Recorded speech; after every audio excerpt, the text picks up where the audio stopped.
So, I'm faced with a perennial problem one has when confronted with a brilliant and beautiful crowd such as this. And that is, I have so much I'd like to talk with you about and not much time to do it in. So I apologize if I move quickly, but I have full faith that you will have no problem keeping up. I want to begin with a sort of Socratic confession. As many of you probably know, the Greek philosopher Socrates did not claim to have any sort of special knowledge or expertise that made him any wiser than anyone else. On the contrary, he thought that whatever wisdom he may have had stemmed solely from the fact that he simply knew what he did not know, which is to say he was ignorant, but he was aware of his ignorance, and he was willing to ask the questions that needed to be asked in order to remedy it.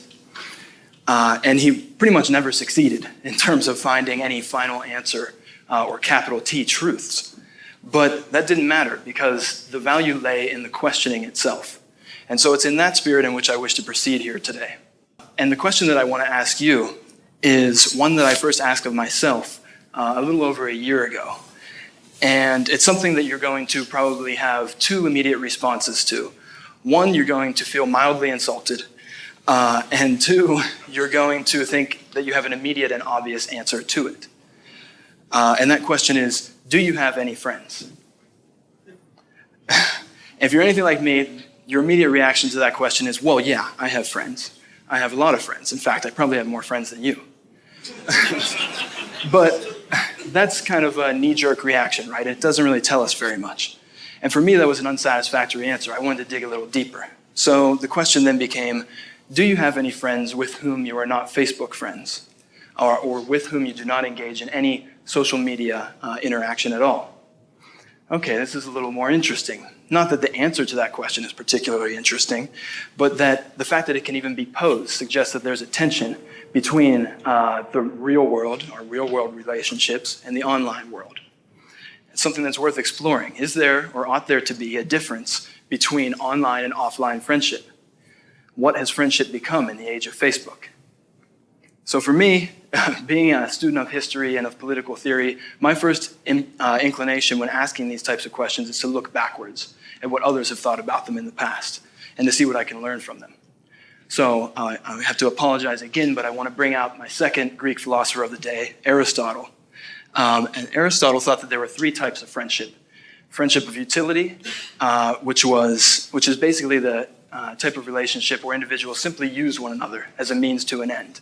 So we could think today perhaps of it as a business relationship, something of this nature. Second type of friendship is friendship of pleasure, where individuals engage in a relationship purely because they derive some sort of pleasure from one another.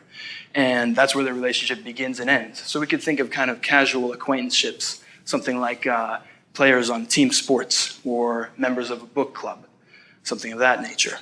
Finally, and most importantly, we arrive at true friendship, or friendship of virtue.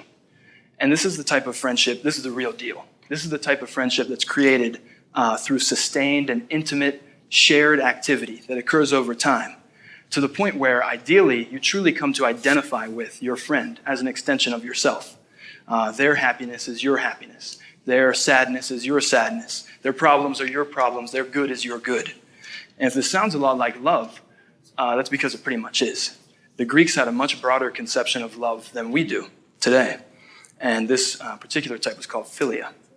This type of intimate friendship, through this type of intimate friendship, we can develop a sense of obligation. And this is key, okay? Because with this sense of obligation, we begin to be willing to make sacrifices for other people, okay?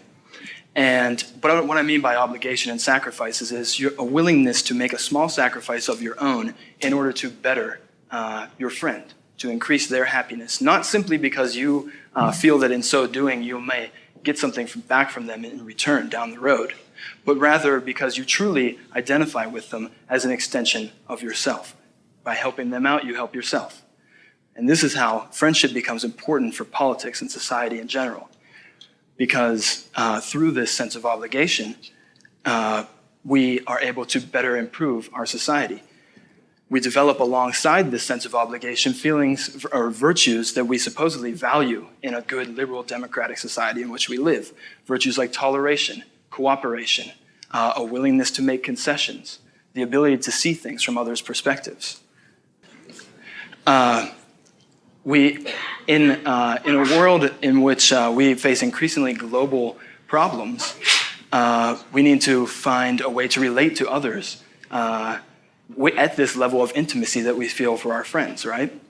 Because how else can we ever solve problems that transcend the boundaries of nation or city and state? Things like climate change, world poverty, world hunger, human rights violations. And so in order to better explain this concept to you, I want to make my third and final stop on my philosophy world tour with the Roman statesman Cicero, who popularized a conception of the individual's position in the world that is best explained with this diagram here. In the center of the picture, you have the individual, yourself. You're surrounded by your family and friends at the most intimate level. These are the people with whom you're closest to. From there, you expand to the city, people you still identify with and feel close to, but of course not quite as close as you feel with your friends and family. And this loss of intimacy continues as we proceed to the level of the nation and to the world at large, where at the level of the world, all we probably can feel is a vague sense of shared humanity, right? But this is a far cry from the intimacy that we feel for our friends. And in order to address these global problems, we need to figure out a way to develop that intimacy. With the advent of new types of technology, specifically the internet, we feel empowered as individuals to leap from our position in the center of the circle straight out to the edge of the world, okay? But the problem is that in so doing, we perhaps neglect to carry with us those virtues that we've developed with our friends, toleration and cooperation. So instead, perhaps a better way to think of this is that we need to carry with us those virtues as we pass through from the center circle out to the edge. Okay? So at this point, you're probably wondering, well, what the hell does this have to do with social networking? And the answer to that is, I think social networking is destructive of the type of intimacy that I've been talking about that we need to develop amongst our friends. Okay, and I think it's destructive of this in two ways. And I want to be clear here that I'm speaking primarily to those around my age and younger. And the reason for that is not that this doesn't apply to older people, but because, like Bain, we were born in social networking. They merely adopted it, okay? So we don't have a frame of reference from which to compare our lives to. We've been in social networking from the beginning, okay? So the ways that I think social networking is destructive of friendship, and there are two primary ones. One's online, one's offline. Online, I think there's a problem of trivialization of aspects of our personalities that in the past had been more important for friendship. And I'll give you an example, a very easy example that you can all relate to. Birthdays. Birthdays are part of the trivia that we enter into our Facebook profiles and that we assume that our friends enter as well. And for that reason, we think in the back of our minds, well, we can always look up our friend's birthday. We don't need to remember it quite as closely as we may have in the past. And in fact, Facebook takes the extra step for us and will remind us of when our friend's birthday is coming up a few days in advance. So we really don't have to remember at all. It's assumed this burden for us. And so at what point then do we cease to be wishing our friends happy birthday because they're our friends and it's our birthday, and instead start doing it simply because Facebook told us to? So that's the online way.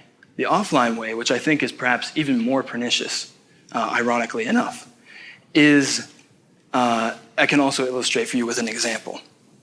And this is something that we're all familiar with and that I'm sure we're all guilty of as well. After this awesome conference is over, you're going to go out with your friends, perhaps to the Afterparty that we're hosting, and you're going to be having a great time with them.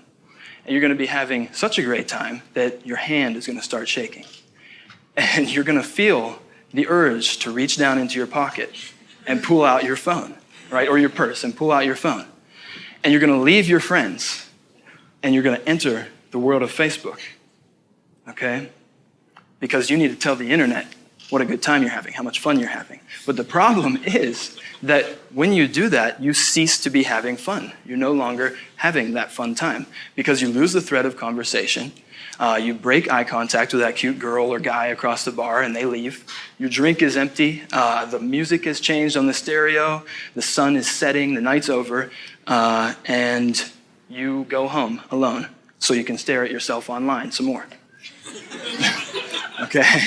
And if it seems like I'm dramatizing some small and meaningless things, it's because I kind of am.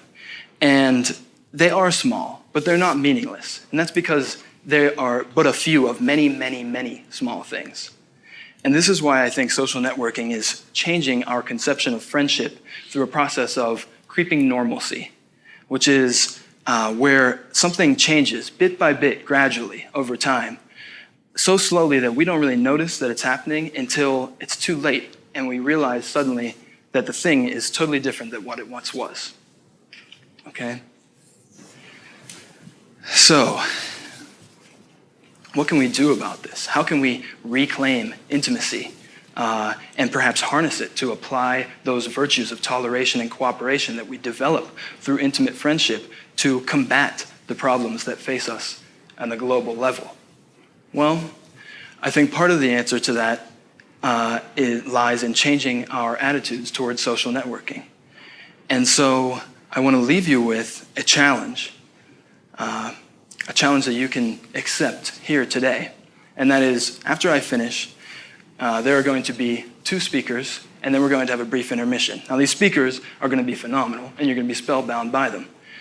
But during the intermission, I would be willing to bet that almost all of you, if not all of you, will feel that urge to reach in your pocket and pull out your phone. Challenge is, resist it, okay? Don't be like this girl here. Stay with us, be present, okay?